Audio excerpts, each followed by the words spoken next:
Hey, friends! Just so you know, we enjoy the swear word and we rely on good old fashioned humor to get through some seriously dark subject matter. At no time do we intend any disrespect toward the victims or families of the victims in the cases we cover. Also, be sure to listen to the end for a few palate cleansing bloopers to reset your mindset. And with that, we thank you for listening and we hope you enjoy.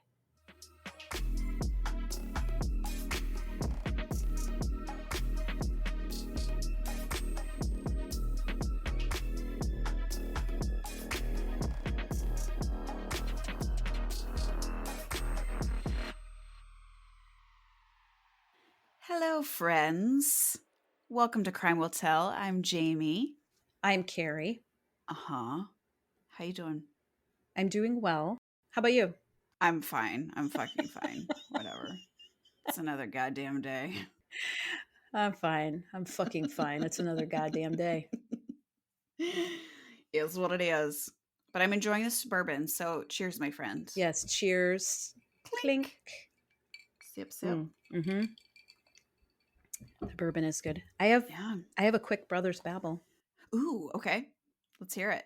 So this is in reference to the Rebecca Hauser case, episode Okay. 18. Mm-hmm. He said, top tip, you cannot rob someone with corn nuts. Now I know. Now I know. Good to know. Yeah, that's what he got out of that one. Yeah. Okay. Also, I owe you a public apology Why? for climbing on you and biting you over St. Patty's Day celebration weekend last weekend. It got a little wild. You Yeah. became a little bit of a spider monkey, but that's fine. A little spider monkey. I bit you. Apparently, I was bragging about the fact that I was super proud that I bit You, you. And then the yeah, next morning, you said, "Why'd you bite me?" And I was like, "I didn't bite you." And you're like, "Yeah, you did, bitch. You bit me." And I yeah, said, you "Oh, fucking did. I bit you." Well, it was a fun weekend. It sure was. Yeah. So I apologize for physically harassing you. It's fine. Yeah. It's fine. I'll be all right. Yeah. So I'm going to tell a story today about another Carrie and her husband and some other characters, Okay. How does she spell her name? just like yours. Oh, I don't know if that's good or bad. I don't know anything about this. I wonder if I'm going to have to change my name. Change my name, change my name. Go on to the courthouse, make that shit legal. Starting with a K.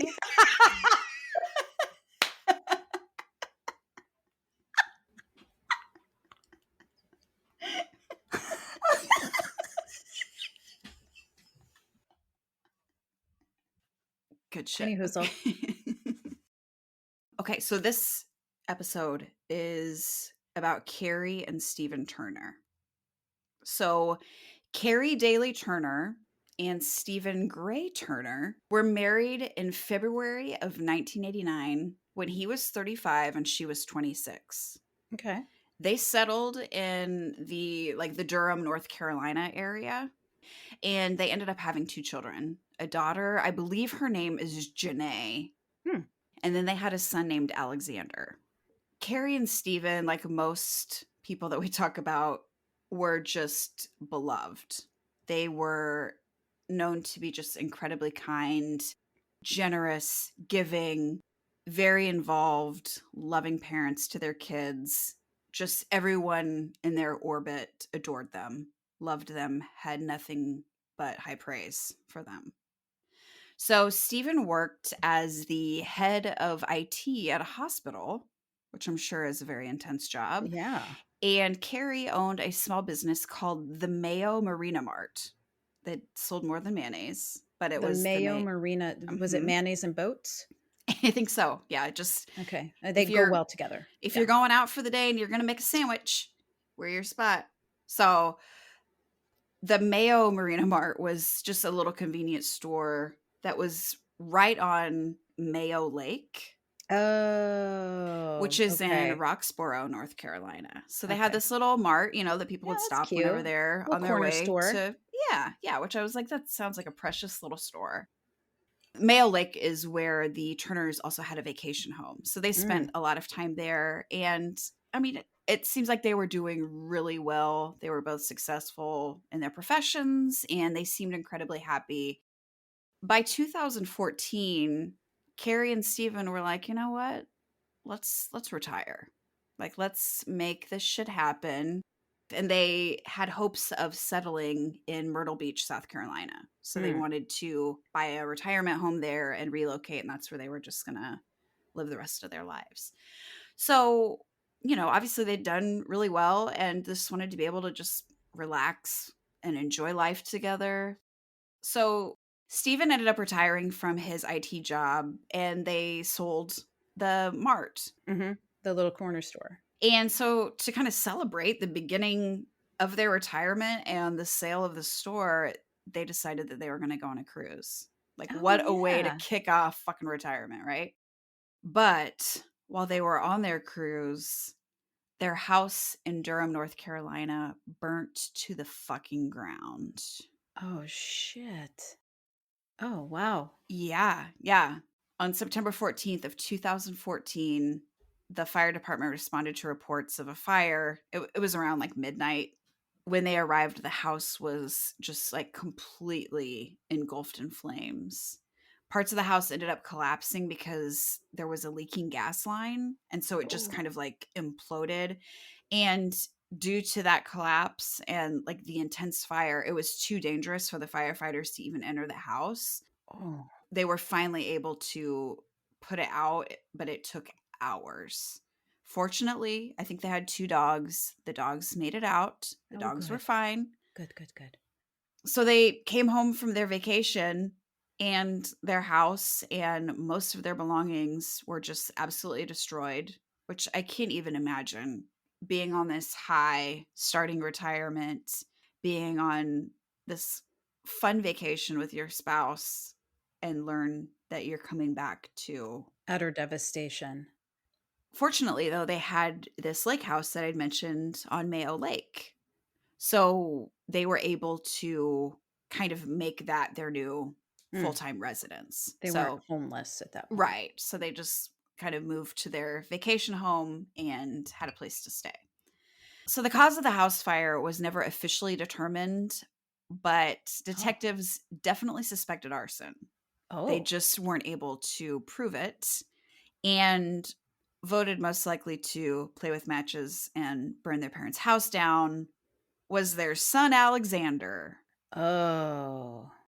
Did they have any evidence to that sort of, or even circumstantial evidence that was like getting, or it was just a gut feeling because it was It weird? didn't really get into it. It just was that he was always just kind of like on their radar that he was involved with this fire, but it didn't really say what they had or what Hmm. led them to, believe that he was responsible for it. So I was like, fuck, I wanted to like really dig in more to that, but Yeah, which isn't surprising because oftentimes they'll hold stuff close to the vest from an investigation perspective so that they yeah, can, but they just were yeah. kind of always, I think, watching this dude. Mm, So Alexander, he was 22 years old at this time, and okay. he was still living with his parents, like a Yeah, cool guy. nothing wrong with that. He was obviously just doing a real bang up job holding down the fort while his parents were on vacation, letting the Yeesh. place fucking burn. Yeah. So Alex's life was a little bit of a turd factory, to say it the nicest way Politely. possible. When he was in high school, he started using drugs, which a lot of kids do, but eventually he started stealing to fund his drug habit and got Yeah. into some trouble. So in Yeah. 2009, he pled guilty to breaking and entering and was sentenced to 45 days in jail and a year of probation. And around that time, he also pleaded guilty to driving on a revoked license and driving after consuming. Mm, So, not a great year for Alex, but he seemed to kind of pull it together and he seemed to stay out of trouble for a few years. But after the fire, Alex moved into the lake house with his parents. And about a month later, so this would have been October of 2014, he was charged with breaking and entering, larceny, and obtaining property by false pretenses in Roxbury, North Carolina. mm, So, ugh. So after this round of dumbfuckery, he was then sent to a drug rehab facility. So they're like, jail's obviously not working for this dude. Rehab it is. And through all of this, his parents, Carrie and Stephen, were the most supportive parents mm. to their son. He was obviously, taking advantage of their patience and their financial support. They were letting him live at home still. It was just kind of a fucking mess. And he was kind of shitting on their hopes of a sweet and peaceful retirement. Were they kind of like enabling or Yes, I would okay. say that it was getting to that point that they weren't doing him any favors by letting him stay and support him. Mhm. But they just really were trying to get him the help that he needed and were hopeful, that their family could be really happy in the future and just wanted what was best for him. So they were still fully supporting him at this time. Mm. So Carrie's brother, Tom, now I also saw the name Tim, but we're going to go with Tom, Okay. who has a severe intellectual disability. I didn't get any details on what his situation was, but he needed constant care, Oh, and okay. he ended up living with Carrie and Stephen. So after the death of their parents, Carrie and Stephen were like, "Hey, come live with us. We got you." So they had Alex and Carrie's brother Tom living with them at this time. That is not retirement. So in February of 2015, Alex was now 23. He had completed his rehab program and was living in a halfway house in Myrtle Beach. Okay. Keeping things on the up and up, he just decided, you know what? I'm going to go out and drink at a strip club, I guess. Not sure that's what you're supposed to do when you're in a halfway house, right? Clean and sober? If you're going to want to ensure a calm evening, go to a strip club. Mm. Aces. So he sat at the bar, just drinking, and started chatting with one of the bartenders, who was 19-year-old Chelsea Griffin. So Chelsea grew up in Virginia, and she was kind of a soccer star as a kid, I guess. Oh, So she was, played soccer. It was kind of her dream. good with And balls. yeah, she loves balls. And so she actually got a scholarship to play soccer at Anderson University, which is in Wow. Anderson, South Carolina. Okay. She, I believe, was the starting goalie for the team, but she Wow. wasn't really happy with the school because it was in a lower division than she'd hoped to play in. Okay. Her goal was to play in a Division 1 school. Okay. So she decides to transfer to Coastal Carolina University, hoping to play for a Division 1 school, but she didn't make the team. Oh, that's a kick in the self-esteem. Yeah, that's a kick right in the soccer balls. So she lost her soccer scholarship when she switched schools. Yeah, of course. So now she was having to pay for rent because she didn't have housing paid for Yeah, she didn't have anymore. her scholarship. And she was having to pay for tuition. So thus the job at the strip club. But she was bartending as opposed to stripping. Interesting. Correct. Okay. Yeah. Okay. Either way, pays the bills, but no harm, no foul, but Yeah. But so okay. as Alex is sitting there chatting with her, she was pretty much immediately taken by him. She thought that he was smart and kind, and something seemed really adventurous about him. So at 19, of course, she's like, "Oh, an older man," whatever. I don't fucking know. But he told her that he'd grown up in Durham with his parents and sister, but and that he was in Myrtle Beach because of a job.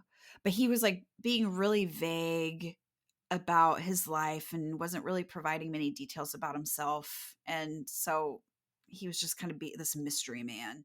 So he ended up leaving that night, but he came back the next two nights and just would sit there and chat with Chelsea. And finally, like after two nights, he asked for her number.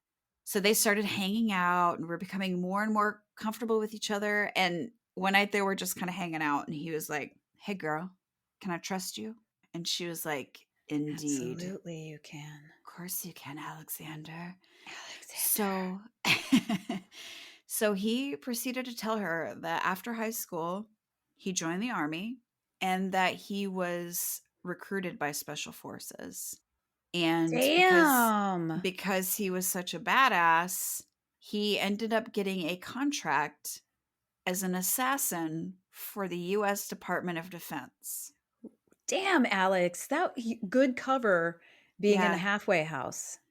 Wow, he has some chops, huh? he put the ass in assassin for sure.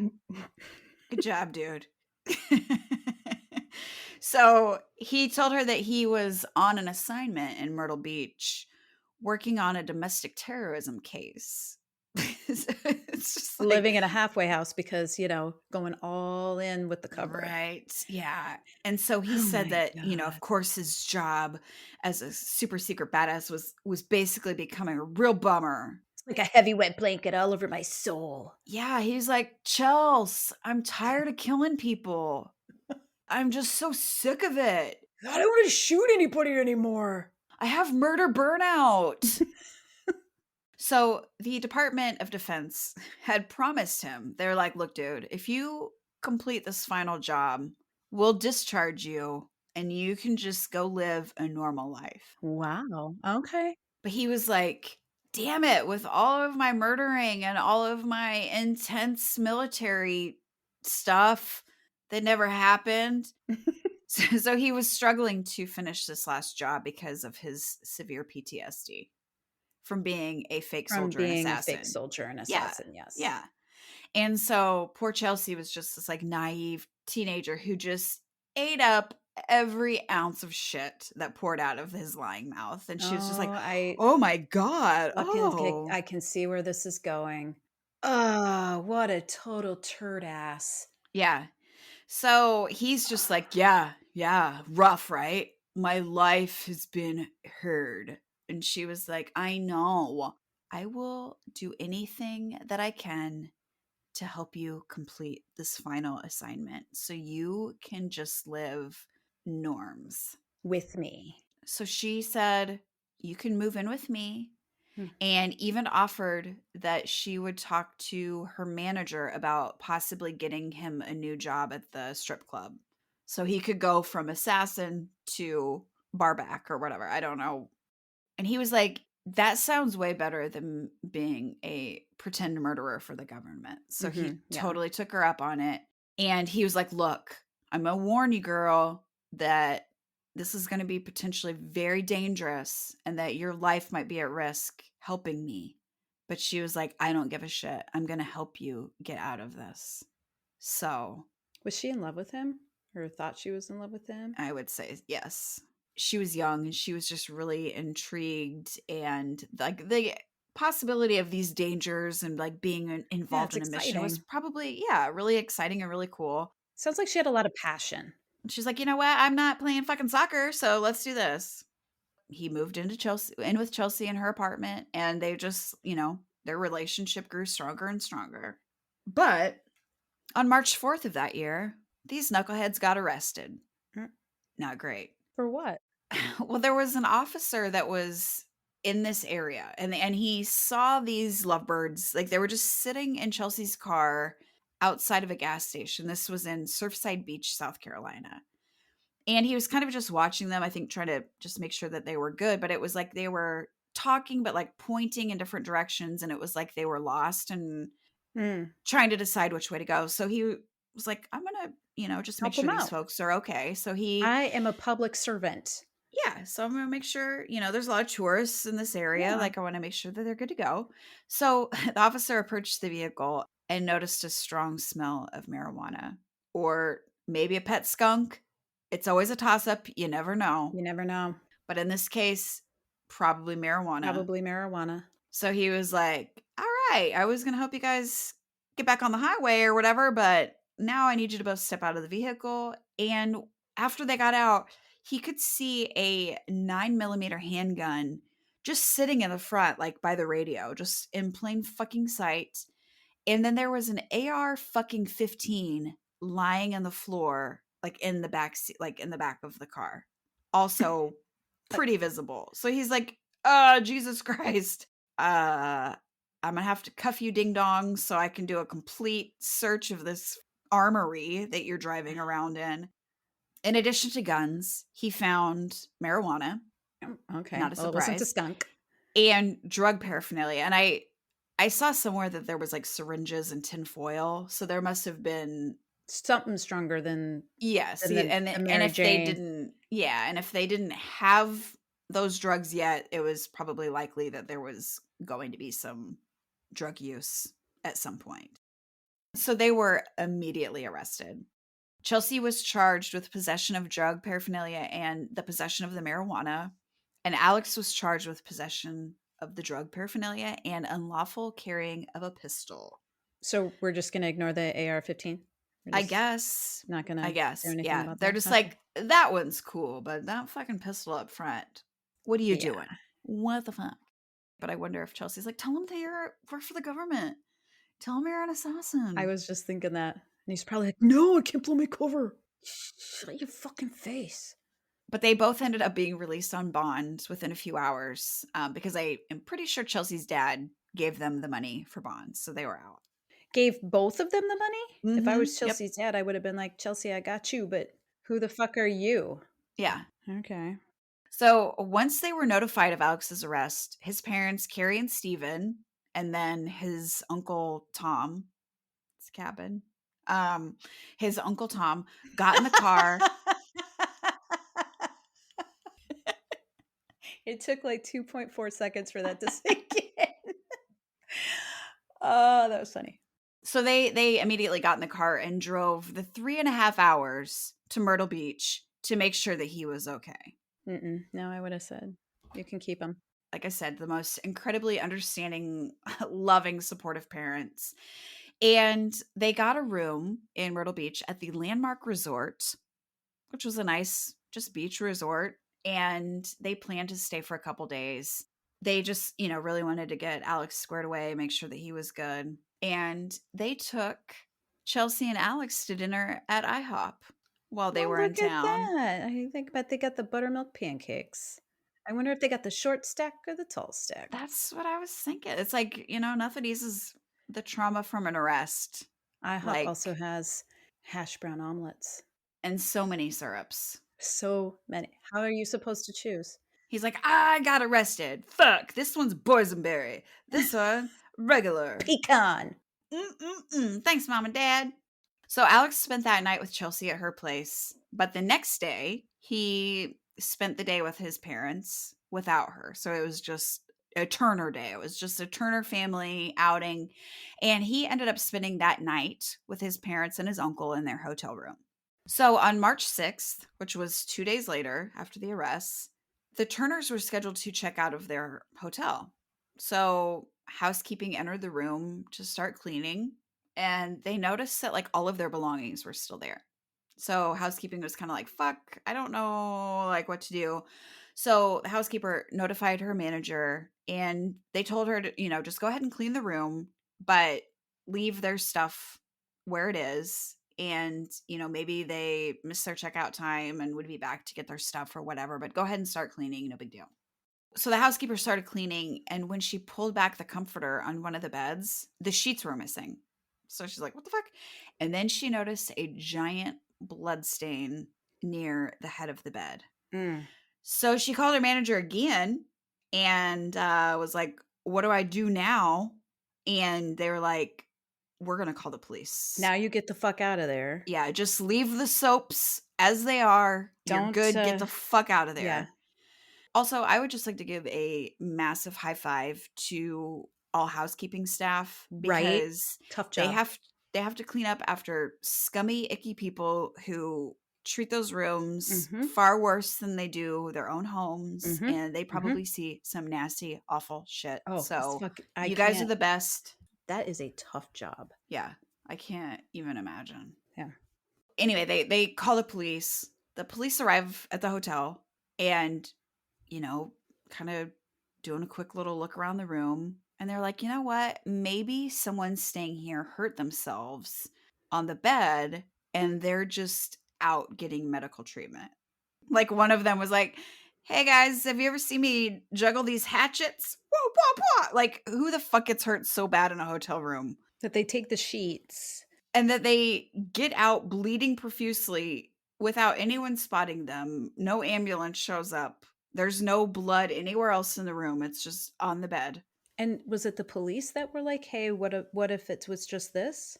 Yeah, they were just like, let's just put it on hold. And so they just asked the hotel to hold the room for a few hours, just in hopes that maybe the Turners were going to come back and get their stuff. If I just ignore it, it'll go away. It'll resolve itself. Yeah, it'll and get then fixed it'll somehow, just and it's fix not my problem. magically. I don't have to deal with it. So, but then when the Turners didn't come back to get their stuff after a few hours, the police were called back. They came back to the hotel and they began actually searching the room. And this time, when they used their eyes a little bit more, they found a shell casing on the floor Eee. and gunshot holes in the mattress where the bloodstain was. They fucking missed that? Yeah, so they were just like, "Oh, blood. Obviously someone Cut their fucking finger. really had a horrible, awful accident. They're at the urgent care, They're gonna getting be back. stitched." No way they would leave their shit here. They'll come back. Yeah. They missed the bullet holes by the blood on the Yes. mattress. Okay. Yes. So obviously We're off to a something great start. bad had happened in the room. And so I think probably to try and see the bullet holes and stuff, they ended up moving the mattress and box springs and found the bodies of 52-year-old Carrie and 61-year-old Stephen under them. And it appeared that they had been there for a while. So fuck. Oh my god. Yeah. Mhm. Wait, so hotel beds, how did he get the bodies under the box spring? Did he just, like, shove them under the bed? Was there a space under the bed? You lift like the mattress and the box spring up, put the Oh, I get what bodies, you're and saying, then and then you put them but back. then there's Okay. like the The frame frame on the around side it. so you can't see if you're walking. Got Yeah. it, that makes sense. I needed to picture that. Yeah. Jesus. Then the police were like, "Oh shit. Okay." Oh my god. So, homicide detectives were called to the scene and they noticed that Carrie's like purse and the wallet were gone. So, like a lot of their stuff was there but her purse was missing. So, they were like, "Hmm." And since the credit card that was used to book the room was gone, the detectives then decided to track the card that was Mm, on file with the hotel to see if it was still being used somewhere. And they noticed that on their registration paperwork that they filled out when they checked in, that they were driving a 2015 silver Kia Optima. And so police kind of, looked around the parking lot, around the hotel, but they couldn't find this car, and so they put a bolo out, which is a be on the lookout for the vehicle. And they also noticed on the paperwork that 3 people were staying in the room, but they only found 2 bodies, so they were like, "Where's Tom?" And so they were worried then about his well-being and, wanted to find him in addition to solving the murders of his sister and brother-in-law. So they were like, "Fuck, we've got like a missing guy. Is he involved? Is he hurt somewhere else? Like, we got to mhm. find this guy too." Yeah. Police started interviewing the hotel staff to get more information. And so they learned that at 9:17 that morning, a young couple had approached the front desk of the hotel and they'd asked if they could extend the reservation for Carrie and Steven's room.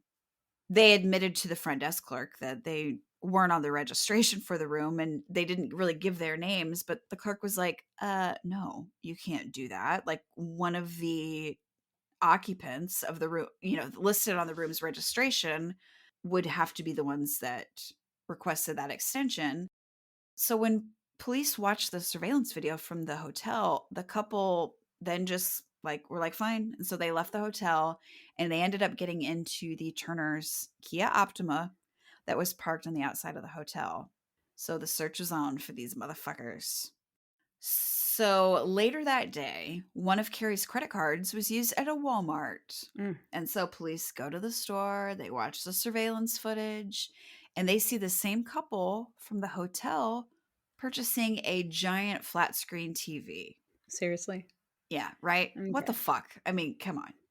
Subtle, guys. Like, I mean, come on. Like, what? Super subtle. I mean, Just, they could have tried to purchase new souls, but whatever. yeah.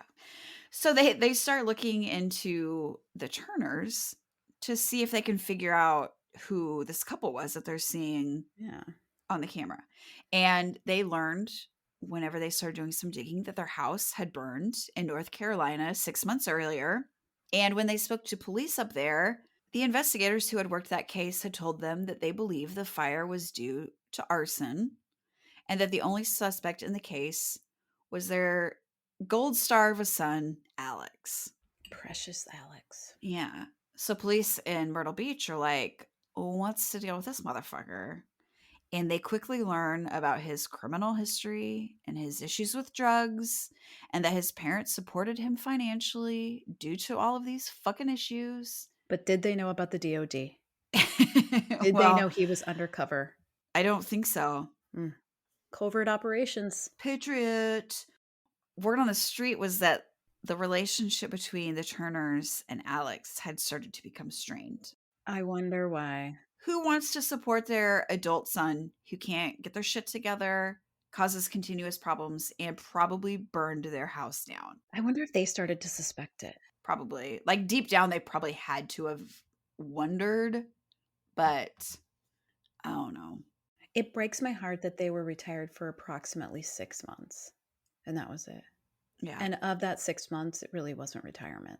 Yeah. It was more just like scrambling, trying to get their life back Yeah, together because they'd lost everything, and they worked their or, fucking like the asses bulk off. of their stuff. And Yeah.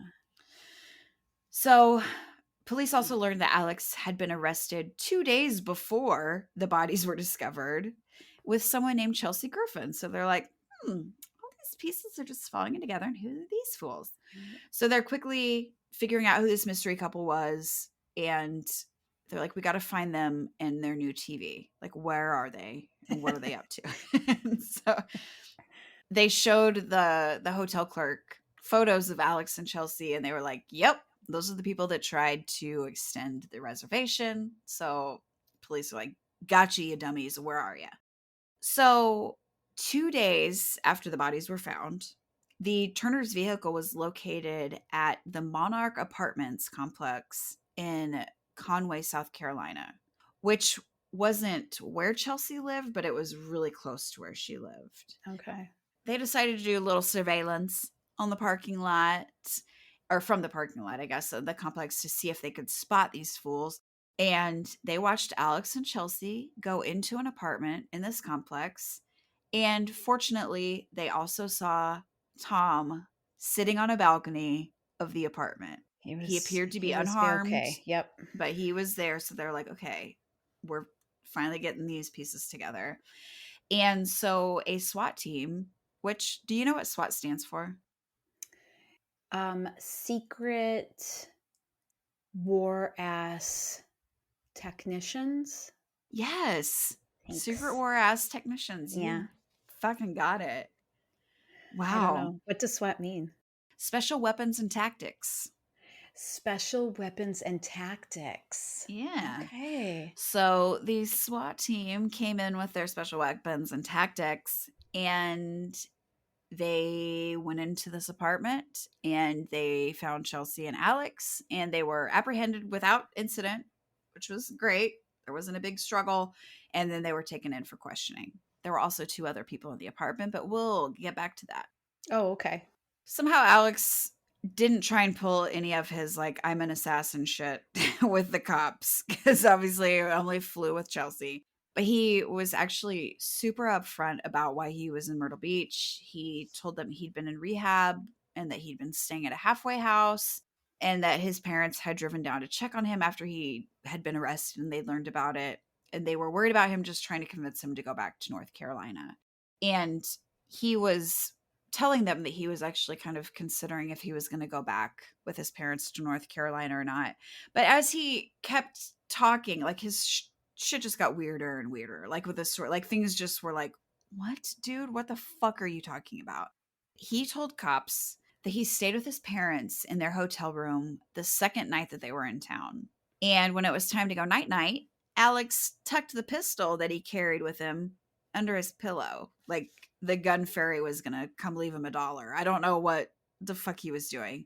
But anyway, he told police that he was suddenly woken in the night to the sound of his gun going off that had been under his pillow. And he's like, what the fuck? What the fuck? Jumped up, and he saw his Uncle Tom standing over his Oh parents. my God. So he jumped up, he turned on the light, and he was like, oh my God, my parents are dead. So panicked, Oh he my and God. Tom left the hotel and went to Chelsea's apartment, and he woke her up and said that they needed her help. Like, of course, she wakes up and is like, what the fuck? But he was like, I need you, I need you, I need you. Like, we've got to figure some shit out. So the three of them go back to the hotel to figure out what the hell they're going to do. And since it's really hard to just kind of like, toot through a hotel with bloody bodies and remain undetected, that's when they decided to just put the bodies under the bed and then they bolted. He seriously is blaming this on Tom? Yeah. Oh my God. Police were like, you're dumb and none of this makes any goddamn Mhm. sense. So he Try was again. arrested for murder and Mhm. possession of a firearm Yeah, because again, I'm guessing he's on probation. twice in 1 week. Yeah, and he had just been You arrested kind of 2 can't days do that. before, or Yeah. like 4 days before. I mean, you can do it, but you shouldn't do it. But Yeah, it's whatever. frowned upon. Yeah. So then police spoke with Chelsea, and she was really defensive and uncooperative. And she demanded to speak with a lawyer, which is totally her right. Yeah. That's Okay. no big deal. But after talking with a lawyer, she told police that she and Alex hadn't done anything wrong. And so, like, police were trying to make sense of her actual involvement with the murders, but she was not cooperating.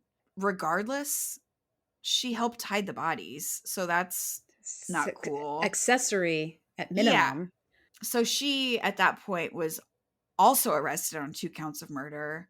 And she and Alex both pled not guilty to the charges. Oof. Okay. But on April 15th, so this would be just over a month after the murders, Chelsea decided to come clean and told her attorney that she had only helped hide the bodies. And so her lawyer was like, let's go to the police and just tell them everything that actually happened. So she said that the night of March 5th, Alex had stayed at the hotel with his parents, but he ended up coming to her apartment somewhere between like 4 and 5 o'clock in the morning. He told her that he and Tom had gone outside of the hotel to smoke, and when they came back to the room, his parents were dead. Sure. And even better, he said that his commander from the Department of Defense was standing over their bodies. Oh my And like a God. goddamn superhero, this commander leapt from the balcony from the 12th floor and just ran off into the night. No sprained ankle or nothing. Stop it. Stop it. Just jumped 12 stories and just ran off like a ninja gazelle So into the the night. a ninja gazelle. So this is the story he told Chelsea, and Chelsea is now relaying it to the police. Yes. Did the police bust a gut laughing? I'm sure they were like, bless her heart. Apparently, his pretend commander was so upset with Alex for not wanting to be a murdering ninja for the government any longer that he decided to kill his parents and frame Alex for the murder instead of just going to HR and firing him. Mm, You can giggle. It's fucking stupid. my God.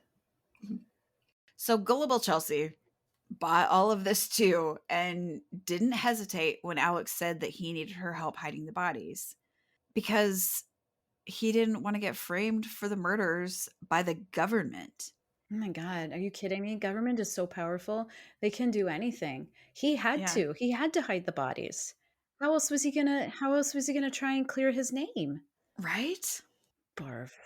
In a moment of clarity, Chelsea was like, maybe we should call the police because we're in a hotel and there's cameras all over this place that will help clear you of the murders. Because they're gonna see your commanding officer striding in and kicking open the door with his big old black boot, because this is what I Hmm. envision happened.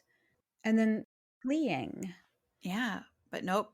The I mean, cameras weren't there's got working. to be like a camera in the parking lot that shows him land perfectly and then just Absolutely. like From 12 stories up. glide Absolutely. off into the night like no big deal. But when she suggested this, Alex was like, "Chels, we're dealing with the US government here. They're setting me up and will have everything covered to frame me." She was like, "Okay, that makes sense. What? Chelsea. The government's everywhere." So they went to the hotel. Chelsea said that the bodies were on the bed. This is really fucking sad, but she said that the bodies were on the bed and that Steven's body was kind of wrapped around Carrie's, like he was trying to protect her, Oh my which is God. so goddamn sad. But they ended up moving the bodies under the mattress in the box spring. They grabbed Tom's stuff and then left out a back entrance of the hotel where hopefully, they would be less likely to be seen. And so instead of going to Chelsea's apartment, they went to stay with some of her friends, which is the apartment where police later found them. So was Tom in the room when I presume Alex shot his parents? I could not find anything more on him. Oh my God. There was like hardly any mention about him. Couldn't find what happened to him after all of this, if he was there, if he is verbal, if he was able to tell police what he knew. There was like nothing more about him Okay. beyond the three of them leaving and then him being found at the apartment My gut where they were tells me that if staying. he was found at the on the balcony at the apartment, that his condition was such that he probably didn't understand what was going on. Mm. So when detectives heard Chelsea's version of things, it was clear that she really believed all of Alex's bullshit. They ended up having to kind of break the truth to her, with about his criminal history, the rehab, the unemployment. And she was like, "Nah, nah, you don't even know him." And they were like, "Yeah, well, here's a copy of his criminal record." It Yikes. took her a while to believe the truth about him, but once she knew who he really was, she began to feel really Really? guilty about Yeah. her involvement with hiding the bodies. Detectives realized that Chelsea, she was just really naive and totally suckered by Alex's lies, and that she wasn't involved with the actual Mm, murder poor of thing. of Carrie and Stephen. So her charges were then changed from murder to accessory after the fact, and she was facing up to 15 years in prison. Oh my God. Yeah. And she ended up Basically 15 years for being stupid or gullible. young and dumb and taken by a boy. So she ended up being released on bond and was allowed to stay with her parents in Virginia until her trial. And so That's good. she had like a curfew, and she Sure. wasn't allowed to have any contact with Alex, Good, and good, had good. to do random drug and alcohol testing. So in October of 2015, Alex ended up changing his plea from not guilty to guilty and was Oh, sentenced to 47 years in prison for the murder charges. For each of the murder charges, but the sentences were to be served concurrently. concurrent. So, yeah, so he was serving 47 years. So he is set to be in prison until at least 2062, when he'll be 71 years old. Good.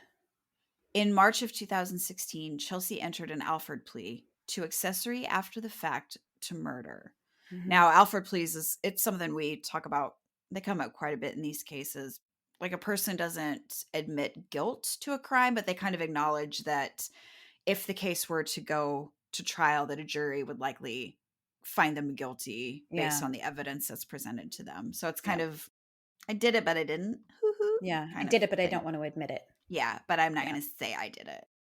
So the judge ended up sentencing Chelsea to a maximum of 5 years under the Youthful Offender Act, which meant that the charges could be, like, obviously there was a max of 5 years, but also that the charges could be expunged from her record after 5 years, Oh. which kind of confuses me a little bit because she was 19 and an adult when the murders happened.